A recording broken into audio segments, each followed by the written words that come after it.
ഇനി കോട്ടയത്തേക്ക് പോകാം. കോട്ടയവും കനത്ത മഴ. നേരത്തെ ഷിനോജ് നിൽക്കുന്ന സ്ഥലത്തും ഈ സമയത്ത് പോലും അവിടെ മഴ പെയ്യുന്നുണ്ടായിരുന്നു. അതിനിടയിൽ 125ഓളം അന്തേവാസികളുള്ള ആർപ്പൂക്കര കാരുണ്യ ഭവൻ, അവിടെയും വെള്ളം കയറിയത് ആളുകളെ വല്ലാതെ ബുദ്ധിമുട്ടിലാക്കി.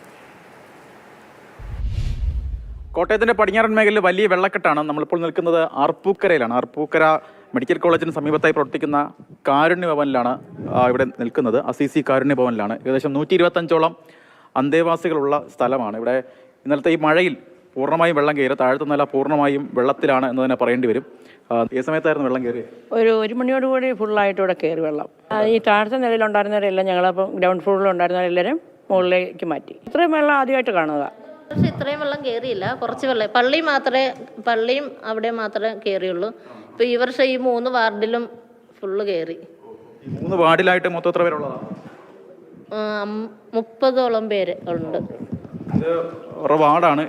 ഇന്നലെ രാത്രി ഇതിനകത്തൊക്കെ തന്നെ ആൾക്കാരുണ്ടായിരുന്നതാണ്. നിലവിലിപ്പോൾ കട്ടിൽ മാത്രമാണ് ഉള്ളത്. ഇത് ഫുള്ളും പൂർണ്ണമായും താഴേക്ക് വെള്ളം നിറഞ്ഞ അവസ്ഥയിലാണ്. കിടപ്പ് രോഗികളും ഉണ്ട്. എല്ലാവരും 1 മണിയോടുകൂടി വെള്ളം കയറാൻ തുടങ്ങിയപ്പോഴത്തേന് ഞങ്ങളങ്ങ് മുകളിലേക്ക് കയറ്റി. ആഹാരം ഇപ്പോൾ കയറി തുടങ്ങിയിട്ടുണ്ട്, എങ്ങനെയാണെന്ന് അറിയത്തില്ല. വെള്ളം ബുദ്ധിമുട്ടാണ്. കാരണം വെച്ചാൽ ഇത്രയും പേരില്ലേ, മുകളിലേക്ക് വാർഡ് ഇത്രയും കിടപ്പ് രോഗികളൊക്കെ ആണ് കൂടുതലും.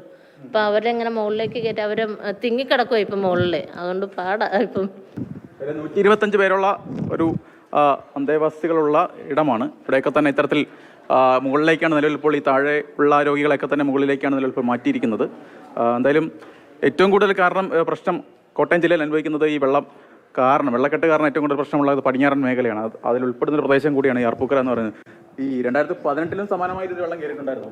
2018 സമാനമായിട്ടുള്ള ഉണ്ടായിട്ടുണ്ട്. എന്തായാലും വെള്ളക്കെട്ട്, മഴ ഒക്കെ തന്നെ വലിയ ദുരിതമായി മാറുകയാണ്. അതിൻ്റെ ഏറ്റവും വലിയ ഉദാഹരണങ്ങളിൽ ഒന്നാണ് ഇപ്പോൾ ഈ ആർപ്പൂക്കരയിലുള്ള കാരുണ്യ അസീസി ഭവൻ എന്ന് പറയുന്നത്. 125ഓളം ആളുകൾ താമസിക്കുന്ന ഇടത്താണ് ഇത്തരത്തിൽ ഈ വെള്ളക്കെട്ട് രൂക്ഷമായി ബാധിച്ചിരിക്കുന്നത്. ജോബിൻ തേക്കടിക്കൊപ്പം ഷിനോജ്, മാതൃഭൂമി ന്യൂസ്, കോട്ടയം.